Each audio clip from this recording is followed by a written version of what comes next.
मुक्तिनाथ हिँडेरै पुग्नुभयो है? पुग्यो होइन म मुक्तिनाथ पनि बज्दै गए जतिकै जस्तै जस्तो लाग्यो मलाई त। अब हिमाल ठ्याक्कै हिउँ काटेर जानुपर्छ त हिमाल अनि चिसो कतिको चिसो थियो?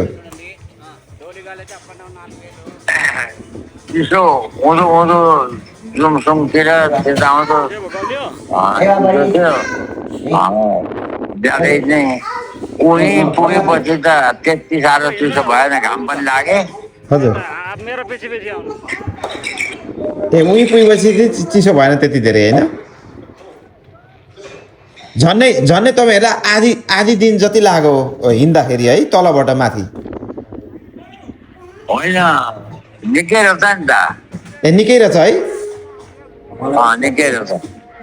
ए त्यहाँ बोकेर हिँड्ने घोडामा हिँड्ने मान्छे पनि हुँदो रहेछन्? पनि हेर्दा बोकेर पनि हेर्दा।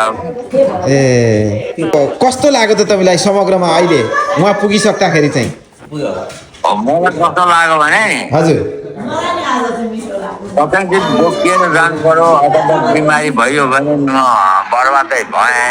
हजुर बदनाम पनि हुन्छ हजुर मान्छेले। अब त्यस्तो बुढोमा चाहिँ जानुहुन्थ्यो कि त्यो पनि भन्छन् यहाँ गाउँतिर पनि हो घरमा पनि त्यसो भन्छन् अँ भन्नेमा ठुलो पिर पर्यो त्यो। हो है कस्तो त्यो हुँदो रहेछ? चाहिँ ईश्वरले साथ दिए जस्तै लाग्यो मलाई। म पुगेँ। ए यस्तो यस्तो यो उमेरमा यसरी जान हुन्थ्यो कि त भन्ने पनि गर्छन् हुन्छ होला भन्ने जस्तो डर लाग्थ्यो है? त्यसो भन्छन् कतै चाहिँ बिमारी भयो भने भनेको नभइकन आए। म मेरो धेरै तारिफ पनि गरे जो मान्छेले त्यहाँ गए जति मान्छेले खालि मलाई हेर्थे। बाफ्रे म चाहिँ 95-96 वर्षको यस्तो यो उमेरमा हिँडेर गयो भन्ने भयो नि त। एउटा शक्ति र भगवानको एउटा आशीर्वाद नभइकन यो प्राप्त पनि हुँदैन हौ साँच्चै भन्ने भने त। हुँदैन अलिकति केही कष्ट त गर्नु पनि पर्छ भगवानको लागि होइन। हजुर ठुल्ठुलो ठुल्ठुलो मान्छे भेट्न जानु पर्यो भने बाहिरतिरका मान्छेसँग धेरै सम्पर्क राखेर मात्रै जान सकिन्छ नि त। हजुर त्यस्तै भगवानसँग भने हजुर निकै तर मलाई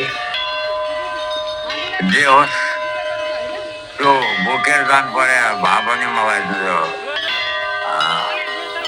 अलिक नराम्रै जस्तो हुन्थ्यो। हजुर हेरेरै पुगेँ, हेरेरै जो डुल्यो दर्शन गरियो बस।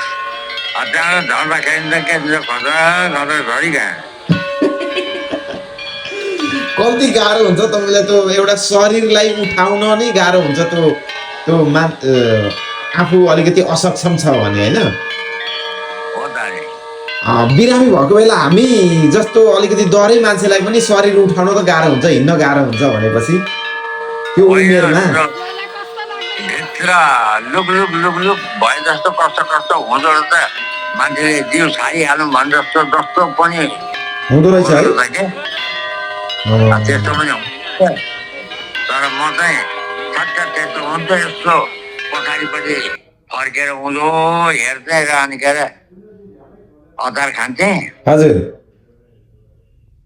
उँधो फर्केर हेरेर अनि फेरि ठिक्क दम ठिक्क आएपछि फेरि अनि चट्ट हेर्थेँ। हजुर त्यसो गर्दै गर्दै अचार खानुहुन्थ्यो? गुन्द्रुकको अचार? गुन्द्रुकको अचार सिन्की सिन्की होइन सक्नु भएको गरेँ गरेँ बाबु गरेँ। अब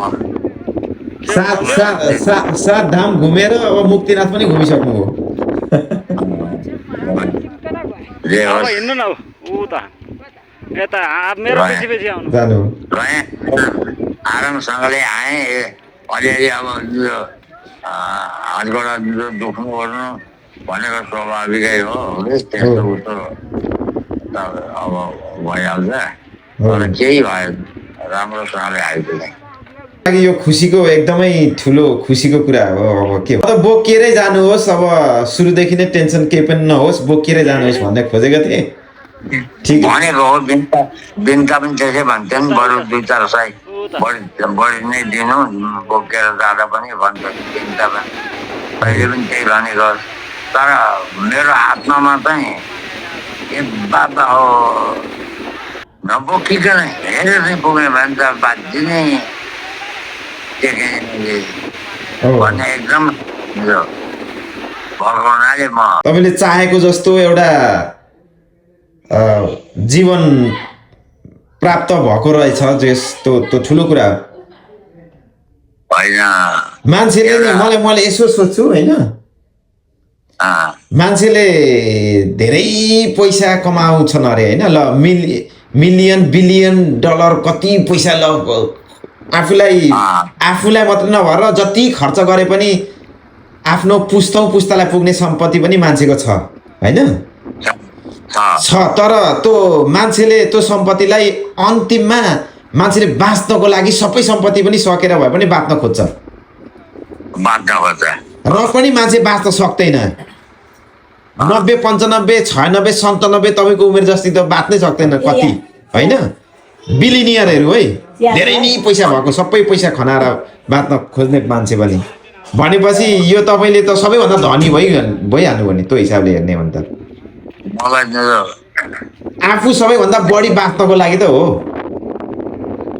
अनि त्यो नै हो धन। एकदमै यो त हाम्रो लागि त यो त शब्दमा वर्णन गर्ने नै छैन, साँच्चै नै हो भने त। मलाई त्यही लाग्यो त्यति भाग्यमानी हो हामी त। मलाई त्यस्तै लाग्यो मेरो अब नाति नातिना छोरा बुहारीहरू नाति नातिनी बुहारीहरू अब देश विदेश सबैतिर पुगिरहेका छन्। म यहाँ उनीहरू मैले हेरिरहेका छन्। म बाँच्न सकेँ भने म पुगेर आएँ भने उनीहरूको पनि हौसला बढ्छ। मलाई पनि केही नभइकन आएँ भनेदेखि गाउँघर इष्टमित्र सबैजनाले होइन हो यो बुढो त भनौँ न भन्ने सम्झेको थियो, जस्तो सम्झेको त्यस्तै आरामसँगले आएँ। मलाई केही पनि भएन। हौसला त कति मिल्छ अब त जे हरेक स्टेपमा अलिकति समस्या पर्यो भने, अलिकति बुढौली जस्तो महसुस भयो भने हजुरबाको यत्रो उमेरमा यति तगडा हुनुहुन्थ्यो भन्ने हुन्छ होइन। त्यो हौसला त तपाईँले हौसला देख्दै हुनुहुन्छ। त्यो हौसला त गरेर देखाएर भनेर होइन फेरि है। तल नहेर्नु अरे माथि हेर्नु अरे भन्छन्। तिमीहरूले मलाई सम्झिँदाखेरि तिमीहरूलाई भइहाल्छ। अनि म जुन जो त्यस्तै हुँदो रहेछ, म सम्झिँदै सम्झिँदै अब त बाटो पुगिहाल्छ मेरो हातमा ट्याक्कै। अनि त्यसै ताकत आइहाल्दो रहेछ क्या। हजुर पनि यसो गर्छु भन्ने आँट हुँदो रहेछ क्या। हजुर हो सही हो।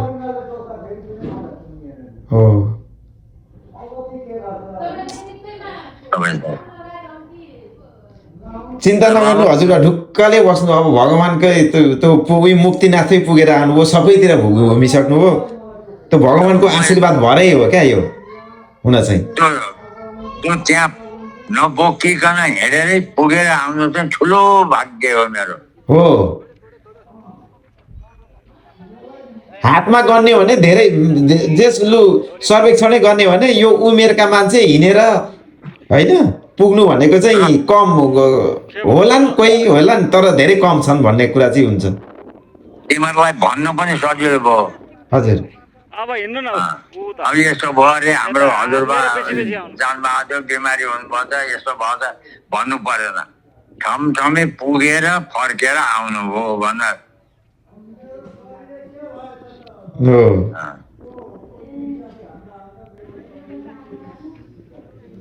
ल सन्तोष सुविचार